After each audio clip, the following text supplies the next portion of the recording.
Hello student, स्वागत है आप सभी का एक बार फिर से हमारे इस ऑफिशियल यूट्यूब चैनल में जिसका नाम है एसोल सॉल्यूशन। मैं चंदन कुमार हाजिर हूँ आप सभी के सामने अपनी एक और नई वीडियो के साथ। सो गाइस, आज की इस नई वीडियो में हम बात करेंगे उन सभी स्टूडेंट्स के लिए जो कि 6th सेमेस्टर के स्टूडेंट्स हैं और उनके पास में बीए प्रोग्राम का कोर्स रहेगा।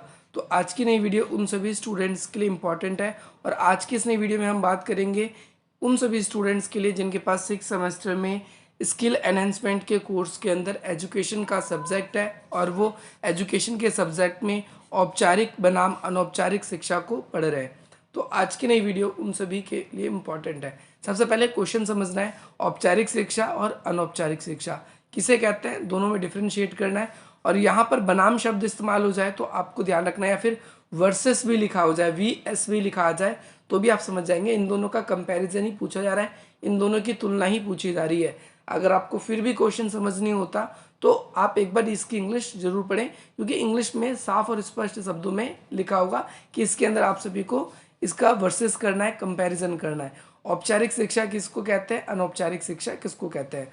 वैसे तो मैं आप सभी के लिए ये तीसरी वीडियो बना रहा हूँ जो कि इस एजुकेशन सब्जेक्ट के ऊपर है। हालांकि 2 वीडियो उसके अंदर हमने औपचारिक शिक्षा क्या है अच्छी तरीके से पढ़ ली। आज हम औपचारिक और अनौपचारिक, ये भी एक इम्पॉर्टेंट क्वेश्चन है, इसको भी हम डिस्कस करेंगे। तो सबसे पहली बात तो औपचारिक शिक्षा किसको कहते हैं, मैंने आपको बताया था औपचारिक शिक्षा वह शिक्षा होती है जिसके अंदर कुछ निश्चित नियम होते हैं, कुछ निश्चित पाठ्यक्रम होते हैं और कुछ निश्चित अवधि के लिए हमें कुछ निश्चित स्थानों पर जाकर हमें शिक्षा ग्रहण करनी होती है। यह शिक्षा किसी ऑर्गेनाइजेशन या फिर किसी संगठन के द्वारा चलाया जाता है और इसका नियमित रूप से एग्ज़ाम लिया जाता है और एग्ज़ाम में परिणाम भी घोषित किए जाते हैं।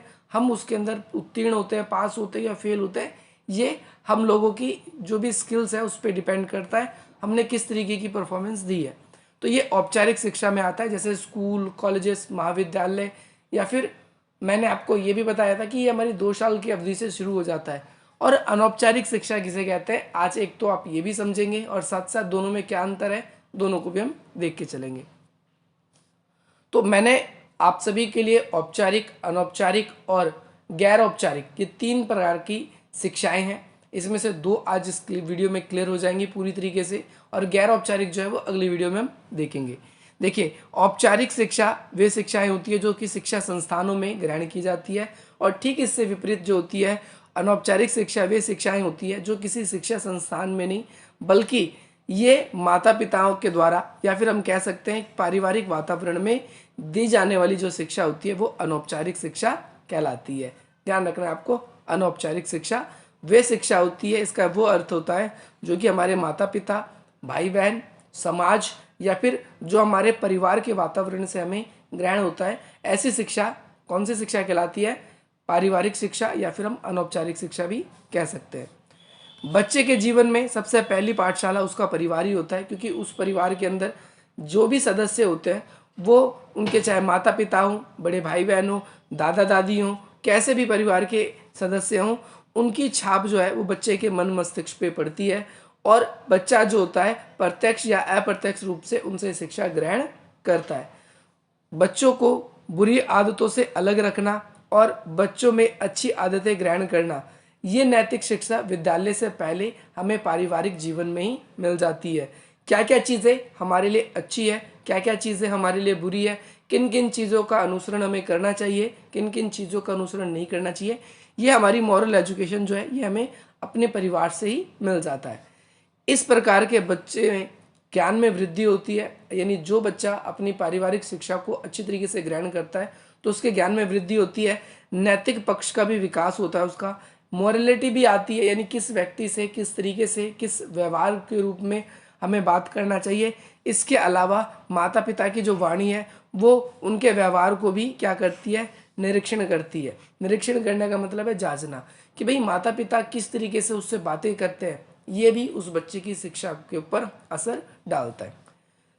बच्चा इस आधार पर नई नई बातें बचपन में सीखता है, और अगर हम देखें तो इसे अप्रत्यक्ष शिक्षा भी कहते हैं। आपके पेपर में ध्यान रखना है, अगर लिखा हुआ आ जाए अप्रत्यक्ष शिक्षा क्या है तो आप ध्यान रखेंगे अनौपचारिक शिक्षा जो होती है वही क्या कहलाती है, अप्रत्यक्ष शिक्षा।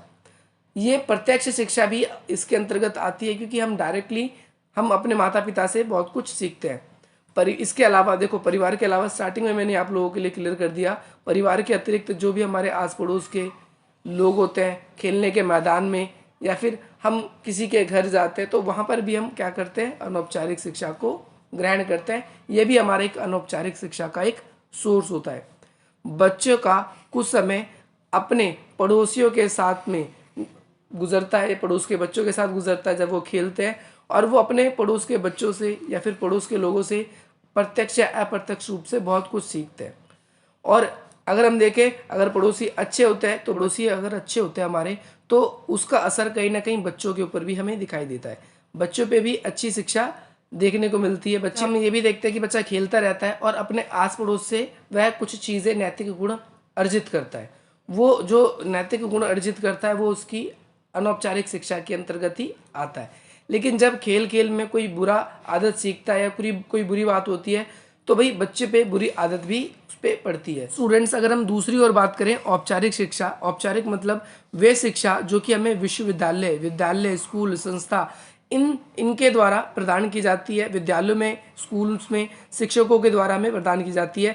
इसमें कई तरह के स्तर होते हैं। जैसे प्राथमिक स्तर पे हम कुछ ना कुछ औपचारिक शिक्षा ग्रहण करते हैं, फिर माध्यमिक स्तर होते हैं, फिर विश्वविद्यालय के स्तर होते हैं, या इसके अलावा वो शिक्षाएं जो हमें किसी न किसी शैक्षिक संस्थाओं के थ्रू प्राप्त होती है, वो क्या कहलाती है, औपचारिक शिक्षा कहलाती है। अतः हम ये कह सकते हैं औपचारिक शिक्षा का विकास शैक्षणिक संस्थाओं में किया जाता है, और शिक्षकों में उसकी बहुत ही बड़ी भूमिका होती है। शिक्षक हमें जैसी औपचारिक शिक्षा देते हैं, ठीक उसी प्रकार की शिक्षा हम ग्रहण करते हैं।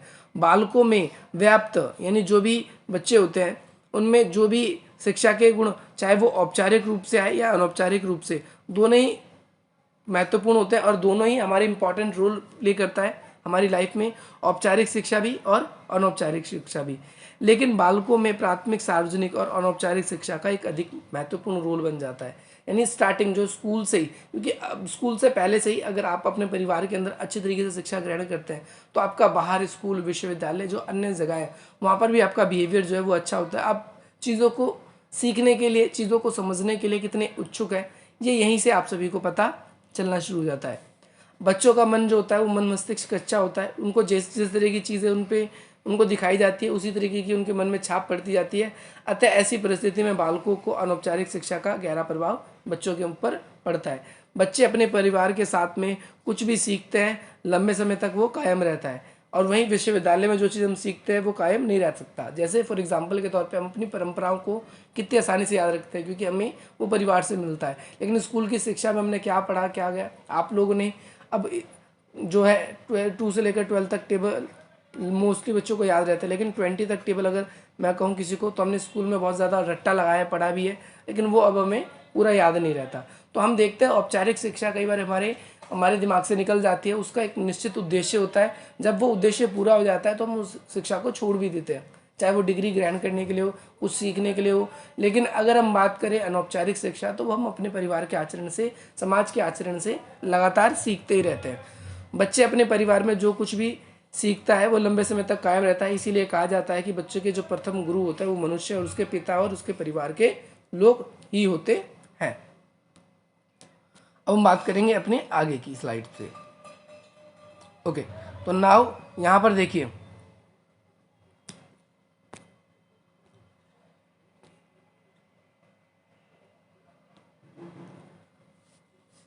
तो अब यहाँ पर हम बात करेंगे अलग अलग विद्वानों की। उन्होंने अपने अपने अनुसार इस चीज़ को एक्सप्लेन करने की कोशिश करी है। जैसे इरापिश कल्चर, इरापिश कल्चर को आने पहले इसको आप समझिए। इरापिश कल्चर और आपका मंडू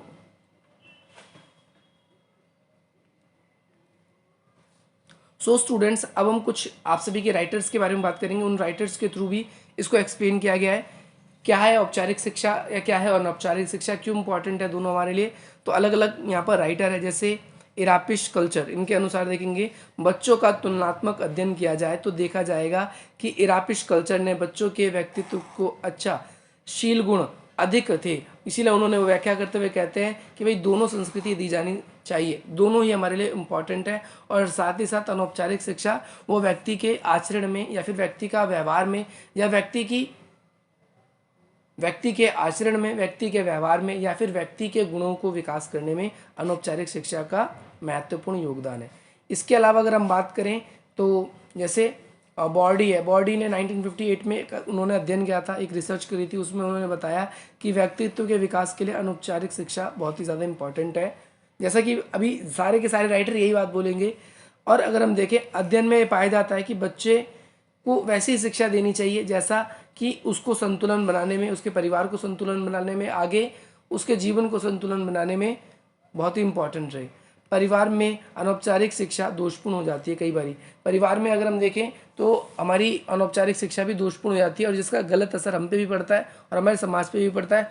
उस परिवार के अंदर देखें तो जो विकृतियाँ होती है, विकृति का मतलब होता है कमियाँ, जो अनौपचारिक शिक्षा ढंग से ग्रहण नहीं कर पाता तो उसमें बहुत ज़्यादा कमी आ जाती है उस परिवार के अंदर।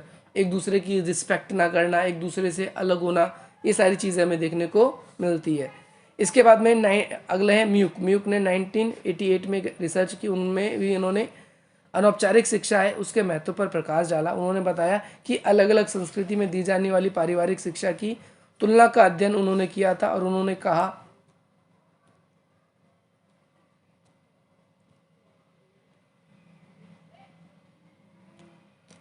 उन्होंने कहा कि भाई बालकों को अपराधी व समसामयिक व्यवहारों के कारण उन्हें अनौपचारिक शिक्षा कैसी हो सकती है, दोषपूर्ण हो सकती है। यानी इनका कहना है कि जो परिवार के अंदर अगर हम देखें तो कोई दोषपूर्ण व्यक्ति मौजूद है तो उसका असर ज़रूर बच्चे के ऊपर पड़ता है, और उसका कहीं ना कहीं जो मस्तिष्क है, मन मस्तिष्क है, वो झगड़ालू किस्म का है तो झगड़ालू किस्म का, अगर बदतमीज किस्म का है तो बदतमीज किस्म का, ये हमें देखने को कहीं ना कहीं मिल जाता है। उन्होंने अपने अध्ययन में पाया है कि जिस परिवार में स्वास्थ्य अनौपचारिक शिक्षा की व्यवस्था रहती है वहाँ पर बच्चे के मानसिक रूप से स्वस्थ पाए जाते हैं। यानी अनौपचारिक शिक्षा हमारे लिए अगर अच्छी रहेगी तो हम क्या होंगे, मानसिक रूप से स्वस्थ भी होते रहेंगे। इसके अंदर ये बताया गया है, आगे इसके अंदर बताया गया है, भारतीय परिवेश में किए गए अध्ययनों में अनौपचारिक शिक्षा का महत्व सबसे इम्पॉर्टेंट है। सभी राइटरों ने ये बात बोली है। आगे जो मोहन और कुमार ने, इन दोनों 1991 में 1994 में अध्ययन किया, इन्होंने भी बताया इस रिसर्च में अपनी कि जो भी मानव जाति है उसका भविष्य उसके अनौपचारिक शिक्षा में ही होता है। जिस तरीके की आप अनौपचारिक शिक्षा अपने व्यक्ति को दोगे, अपने वंशजों को दोगे, वो आपका वंश जो है उस शिक्षा को आगे बढ़ाने में उतनी इंपॉर्टेंट रोल प्ले करेगा। अगर आप उन्हें ज़्यादा कुछ नहीं सिखाते हो अपने धर्म कर्म के बारे में, जाति के बारे में, तो आगे वो इसको मानना स्वीकार करना बंद कर देता है। इसके अलावा हसन और सरकार, ये भी इन्होंने भी अध्ययन किया, उन्होंने बताया कि जाति व्यवस्था जो है उसको बनाए रखने में कहीं ना कहीं अनौपचारिक शिक्षा का महत्वपूर्ण हाथ रहता है, और अनौपचारिक शिक्षा हमारे लिए बहुत ज़्यादा इम्पॉर्टेंट होती है। जहाँ तक अनौपचारिक शिक्षा के महत्व का प्रश्न है तो ये बहुत ही इम्पॉर्टेंट है। अत्यधिक प्रभाव में हम देखते हैं कि ये हमारे समाज का एक दूसरा भाग है अनौपचारिक शिक्षा। तो अगर औपचारिक शिक्षा आपके जीवन को अच्छा बनाने में मदद करता है तो अनौपचारिक शिक्षा आपके जीवन में गुणों के विकास करने में एक इम्पॉर्टेंट रोल प्ले करता है। सो नाउ यहाँ पर ये लास्ट स्लाइड है, और इस स्लाइड के अंदर हम ये देखेंगे निष्कर्ष के रूप में, क्योंकि जब तक निष्कर्ष आपने नहीं लिखा है तो आप सभी का जो क्वेश्चन है वो तो अधूरा है ही है, और आप सभी का उसके पूरे नंबर भी नहीं मिलेंगे। तो आप लोगों को ये जरूर करना है।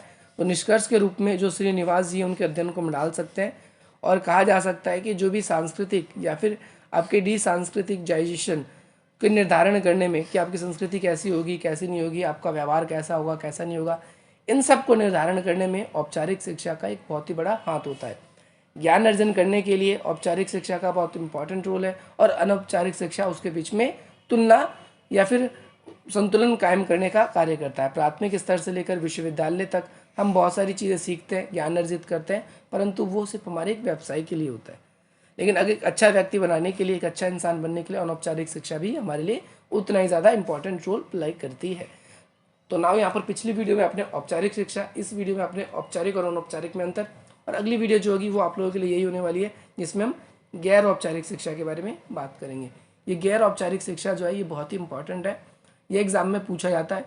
होपफुली आज की नई वीडियो आप सभी को बहुत पसंद आई होगी, और इसी प्रकार की इंटरेस्टिंग वीडियोस पाने के लिए आप हमारी वीडियो को लाइक करेंगे, अधिक से अधिक मित्रों तक शेयर करेंगे, और मिलते हैं हम आपसे अपनी अगली वीडियो में। सबसे पहली बात तो अगर आप लोगों का कोई भी डाउट है तो आप इस नंबर से के थ्रू कॉन्टैक्ट करके हमसे अपने डाउट को क्लियर करा सकते हैं। अगर आप लोग अब तक हमारे साथ हमारे टेलीग्राम ग्रुप पे या फिर इंस्टाग्राम पे आप सभी ने हमें फॉलो नहीं किया तो उसका लिंक डिस्क्रिप्शन बॉक्स में, आप वहाँ के थ्रू भी हमसे जुड़ सकते हैं। और हमारा अल्टरनेटिव यूट्यूब चैनल भी है, आप वहाँ पर भी उसे सब्सक्राइब कर सकते हो, जिसका लिंक डिस्क्रिप्शन बॉक्स में है। बाकी इसी प्रकार के इंटरेस्टिंग वीडियोस पाने के लिए, अपने एग्ज़ाम्स की अच्छी तैयारी करने के लिए आप हमारी वीडियो को लाइक करें, अधिक से अधिक मित्रों तक शेयर करें और हमारे चैनल को सब्सक्राइब करें। चलिए मिलते हैं हम आपसे अपनी अगली वीडियो में। जय हिंद, जय भारत।